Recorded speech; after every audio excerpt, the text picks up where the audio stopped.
희생제물이 되어주신 예수님 5번째 속건제라는 제목을 가지고 하나님의 메시지 선포합니다.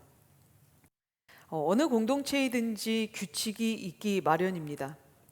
나라에는 법이 있고요, 조직에는 정관이 있고요, 또 사람들은 각자만의 약속, 또 서로만의 어떤 방법들을 통하여 규칙을 만들어 갑니다. 그런 맥락에서 이 레위기는 규칙서에 해당합니다. 하나님의 나라라는 그 공간 안에 하나님의 말씀을 기준 삼아 서로가 지켜야 될 것, 그리고 내가 하나님께 지켜야 될 그 규칙들을 알아감으로 하나님의 나라가 어떻게 이루어지는지를 배워가는 과정이 바로 이 레위기에 담겨져 있기 때문인데요. 그 중에서도 가장 중요한 규칙 중에 2가지는 속죄제와 속건제라 말할 수 있습니다.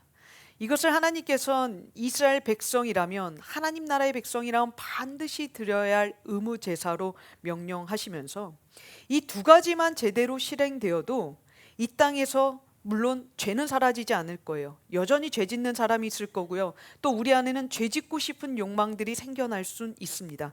그럼에도 그 죄로 인하여 파생된 결과, 미움과 질투와 저주와 분노는 그 땅에서 어느 정도 완화할 수 있기 때문에 하나님께서 2가지죠. 속죄제와 속건제는 반드시 드려야 한다라고 명령하셨던 것인데요. 어제 나눈 속죄제가 하나님과 원수되지 않는 방법이라고 한다면, 오늘 살펴볼 속건제는 이웃과 원수되지 않는 방법에 해당합니다.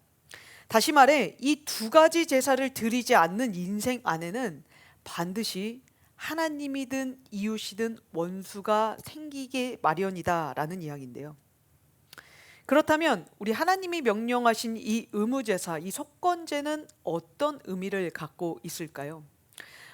화면에 보시는 것처럼 속건제는 허물과 배상을 위한 제사다라고 소개를 하는데요.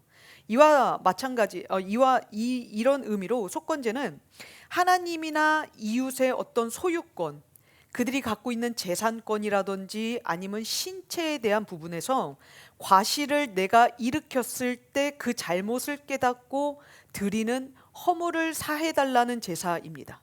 또 배상과 함께 더불어 드리는 제사예요. 이 속건제를 뜻하는 히브리어 아샴이라는 단어는요, 배상이라는 뜻을 갖고 있습니다. 이에 따라 속건제는 손해를 입힌 가해자가 손해를 입은 피해자에게 배상을 해주는 것을 포함하고 있다라는 이야기인데요. 그렇다면 속건제의 특징은 무엇일까요? 오늘 우리는 이 시간에 속건제가 다루고 있는 죄의 부분, 그러니까 어떤 죄를 지었을 때 속건제를 드려야 된다, 이웃에게 어떤 피해를 끼쳤을 때 속건 제사를 해야 된다라는 이런 죄의 범주는 좀 다루지 않고요. 죄의 특징을 좀 다루면서 그 특징을 통하여 하나님께서 속건제 반드시 드려라 라고 하신 그 의도를 저희가 좀 함께 살펴보려 하는데요. 이 속건제에는 2가지 특징이 있습니다. 첫 번째 특징은 방식이 다른 제사들과 다르다라는 거예요. 다른 제사와 달리 이 속건제는 반드시 이 손해배상을 해야만 이루어진 끝이 납니다. 죄값이 해결되는 그 방법이요, 다른 제사들은 속죄제 같은 경우는 나에게 해당되는 소, 양 혹은 비둘기나 곡식들을 가지고 가서 제사를 드리면 죄를 사함 받을 수 있었어요. 그러나 이 속건제는 내가 손해를 일으킨 부분이 있기 때문에 그 손해 플러스 20%를 갚아야지만, 그것에 대한 손해를 하나님이든 이웃에게든 갚아야지만 이 문제가 끝이 난다라는 것인데요. 그래서 생각해 볼 수 있는 것은 속건제의 특징 첫 번째는 말로만 하는 사과가 아니라는 겁니다. 미안해, 잘못했어, 하나님 죄송해요 라고 끝나는 게 아니라, 그 손해가 일어났다면 그 손해 플러스 20%를 더하여, 예를 들어 제가 100원을 훔쳤어요. 그러면 120원을 가지고 이웃에게 가져가 그분에게 사과를 하고 이것을 드려야 하나님 앞에서 제가 완전히 끝나게 된다라는 이야기입니다. 그리고 속건제의 또 2번째 특징은요, 자수하는 것입니다. 자수. 범죄를 자백하는 일이죠. 내가 했습니다 라고 솔직히 말하는 것이 바로 이 자수인데요. 자수하여 광명 찾자라는 말 들어보신 적 있으실 거예요. 그런 말처럼 이 속건제는 자기 죄를 자기가 깨닫고 그래서 그것에 대하여 상대에게 또 하나님께 가 자진하여 드리는 제사가 바로 이 속건제였는데요. 진짜 그랬을까요? 그랬으면 처음부터 죄를 짓지 말았어야지, 처음부터 손해를 일으키지 말았어야지 라고 생각할 수 있지만, 정말 이 자수하여 드리는 것이 속건제라는 것을 우리는 출애굽기 22장에서 자수하지 않다가 적발된 어떤 범인이 받게 된 중대한 처벌을 통해 이 속건제는 그런 죄와는 다른 것임을 우리가 발견할 수 있는데요. 출애굽기 22장 1절 말씀입니다. 우리 같이 한번 읽어볼까요? 시작. 사람이 소나 양을 도둑질하여 잡거나 팔면 그는 소 한 마리에 소 5마리로 갚고 양 한 마리에 양 4마리로 갚을지니라. 아멘. 이것도 하나님이 주신 말씀이었는데요. 출애굽기는 레위기보다 먼저 쓰여진 말씀이죠. 그리고 시점상 지금 이 출애굽기 22장을 말씀하여 주실 때는 모세가 40일 금식을 하고 있었던 그 와중이었기 때문에 상당히 시간적인 차이가 있었을 것이다 라고 보여집니다. 왜냐하면 레위기는 성막을 다 만든 후에 주신 말씀이었기 때문에 이때 하신 말씀과 어떤 일정 시간이 흐른 뒤에 주신 이 레위기 속건제의 말씀은 일정적인 시간의 차이가 있었을 거다라는 생각인데요. 자, 그랬을 때 이것도 하나님이 하신 말씀이고요. 오늘 속건제, 손해 플러스 20%를 더하여 누군가에게 배상하는 일, 자, 이것도 하나님의 말씀이라면 하나님이 한 입으로 두 말씀을 하고 계시는 걸까요? 그렇지 않다는 거예요. 이 말씀을 토대로 우리는 무엇을 알 수 있냐면, 이 죄와 이 사람이 소나 양을 도둑질하여 갚아야 될 이 죄와 지금 오늘 속건제에서 하고 계시는 이 죄는 완전히 다르다는 것을 구분하여 주고 계시다는 것을 알 수 있는데요. 속건제의 배상행은 손해 플러스 20%인 반면 자수하지 않고 잡혔을 경우, 훔쳐간 것을 누군가가 발견하고 목격되어 그를 범인으로 가져가 그의 재산에 대하여 발견했을 경우에 어떻게 갚으라고 이야기하시냐면요, 소는 한 마리에 5마리 500%를 배상하라고 하시고요, 양은 한 마리에 4마리 400%를 갚아야 그 죄가 끝날 거다라고 정리하십니다. 처벌의 수위가 상당히 다르죠. 다시 말해 하나님도 좌수한 죄인과 하나님 내가 죄인입니다, 잘못했습니다 라고 말하는 사람과 끝까지 잘못하지 않았다고 도망다니다 잡혀온 그 죄인의 심판의 결과, 그들에 대한 처벌은 완전히 다르게 대하셨다라는 이야기인데요. 그렇다면 이 속건제를 의무제로 명령하시면서 하나님이 기대하셨던 결과는 무엇일까요? 손해 플러스 20%와 그리고 자수하며 가져옴으로 인하여 그 사람이 내가 죄를 지었습니다 라고 하나님께 말하고 내가 죄를 지었습니다 라고 이웃에게 말할 때의 그 결과는 완전히 다른 것이기 때문이었는데요. 설사 부지 중에 남의 것을 훔치거나 그렇게 손해를 입히게 되더라도 어느 순간 내가 죄를 지었다라고 고백하여 그 상대를 찾아가게 된다면 발뺌하고 모르는 척하고 끝까지 아니라고 우기는 그 일과는 결과가 전혀 다르게 나올 수 있기 때문이라는 거예요. 내 범죄에 상처받은 이웃의 마음을 어떤 순간에는 깨달아 알아가게 되는 순간이 온다는 거죠. 그게 꼭 그 사람의 물건을 훔쳤거나 혹은 그 사람의 신체를 상하게 하는 일이 아닐지라도 사람의 마음을 다치게 했었던 일에 대하여 내가 잘못했구나, 내가 그 사람에게 말을 너무 심하게 했구나, 내가 그 사람의 상황을 배려해 주지 않았구나 라는 것을 깨달으면 행동하라는 것이 속건제의 특징이라는 건데요. 그렇게 함으로 하나님은요, 무엇을 의도하셨는가? 내 범죄로 인하여 내가 함부로 행했던 그 일들로 인하여 상처받은 이웃의 마음을 모르쇠 하지 말고 외면하지 말고 돌아봐 주어라 라는 부탁이 바로 이 속건제였습니다. 그냥 모르는 척하고 지나가면 편하겠죠. 그건 그 사람이 이제 해결해야 될 그 사람의 마음의 문제지, 그렇게 마음이 약해서 어떡하겠어 라고 하지 말고 상처받았구나, 힘들었겠구나, 나 때문에 고통받았겠구나 라는 생각을 갖고 그 사람의 마음을 돌봐줌으로 손해 플러스 20% 더해주라는 거예요. 그것 때문에 상처받았다면 그보다 더한 일이라도 해서 그 사람의 마음을, 상한 마음을 풀어주라는 것.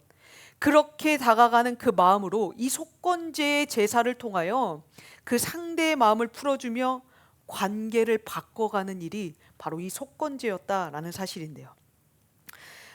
실제로요, 사법 피해자들, 어떤 범죄 사실로 인하여 피해받은 그 피해자들 중에는요, 상당수는 가해자에게 사과를 듣는 것만으로도 정신적인 위로, 그 피해 사실에서 자유로워질 수 있다라고 이야기합니다.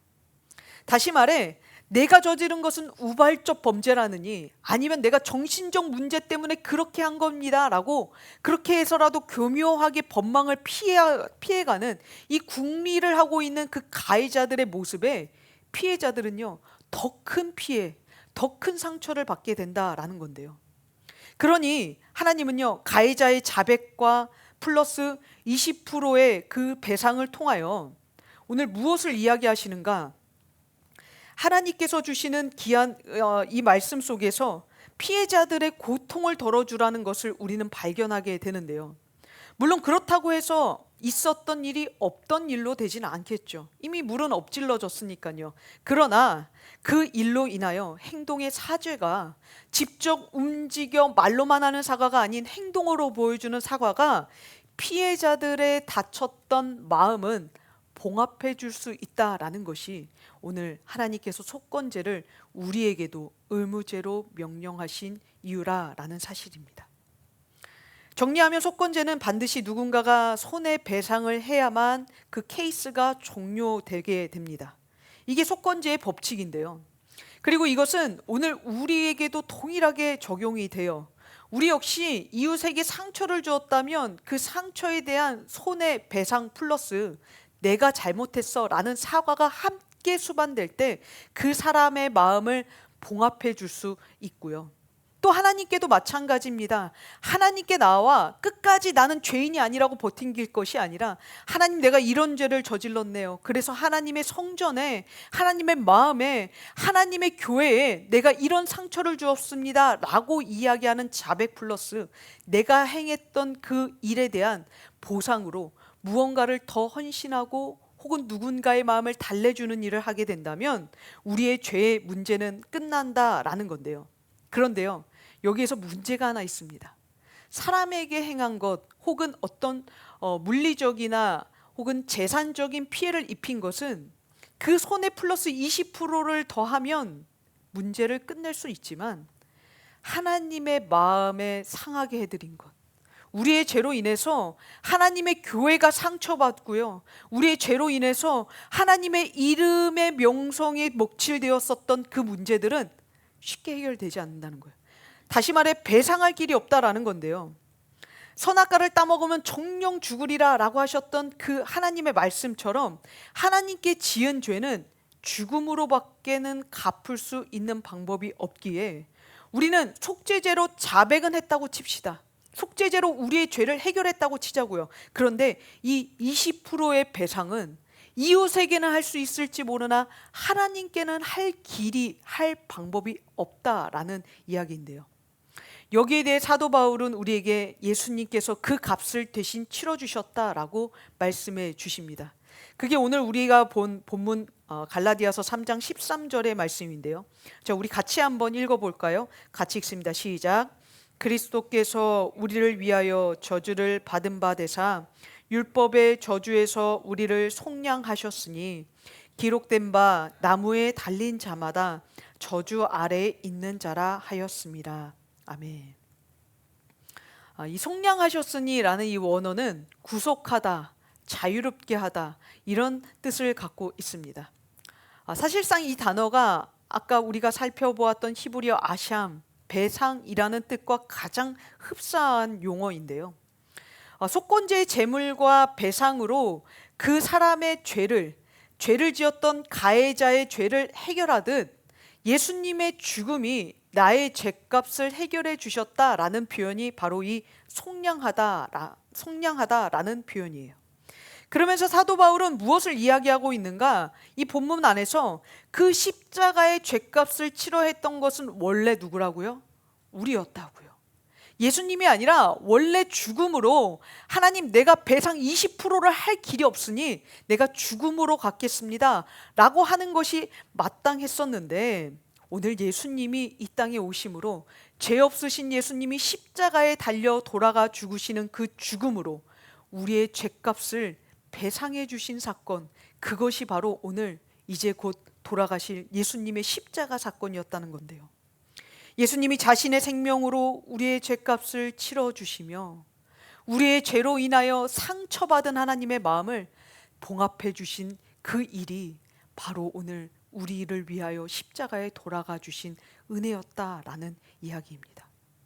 그로 인하여 우리는 더 이상 이제 치러야 할 죗값이 없어졌을 뿐만 아니라 하나님과도 원수가 되지 않게 되었다라고 이야기를 하시는데요. 이것이 예수님이 우리의 속건제물이 되신 이유였답니다. 죗값을 치르시기 위하여. 그리고 그렇기에 우리는 이제 이 속건제물이 되어주신 예수님의 이름으로 이렇게 기도할 수 있어야 하는데요. 우리 화면을 보면서 같이 함께 기도 드려볼까요? 같이 드립니다. 시작. 나를 대신하여 죗값을 치러주신 예수님 감사합니다. 그 은혜로 하나님과 이웃의 마음을 날마다 돌아보는 삶이 되게 하옵소서. 아멘. 이 기도가 우리의 마음을 돌아봐 주신, 그리고 하나님의 마음을 돌아봐 주신 우리 예수님의 삶을 따른 우리의 기도가 되어야 하는데요. 오늘은 예수님이 못 박히신 성금요일입니다. 그렇기에 다른 날보다 오늘만큼은 나를 대신에 속건제물이 되어주신 이 예수님의 희생이 우리 오늘 하루 동안 더 오래 기억될 수 있기를 원하는데요. 예수님이 못 박히신 이 성금요일 오늘 나의 자아를 십자가에 못 박아 나는 죽고 내가 죽은 그 자리 위에 다른 영혼은 살려낼 수 있는 우리 되었으면 좋겠습니다. 그렇게 죽는 데 있어서는요, 우리의 물질이 필요할 수도 있고요, 우리의 자존심이 필요할 수도 있고요, 우리의 사랑이 필요할 수 있어요. 그것이 오늘 우리가 속건제물이 되어주신 예수님을 기념하고 또 그분 앞에 드릴 수 있는 우리의 마음일 건데요. 오늘 하루 나의 자아를 십자가에 못 박아 예수님께 감사하고 또 다른 영혼을 살려낼 수 있는 저와 여러분의 하루 되실 수 있기를 예수님의 이름으로 축원드립니다.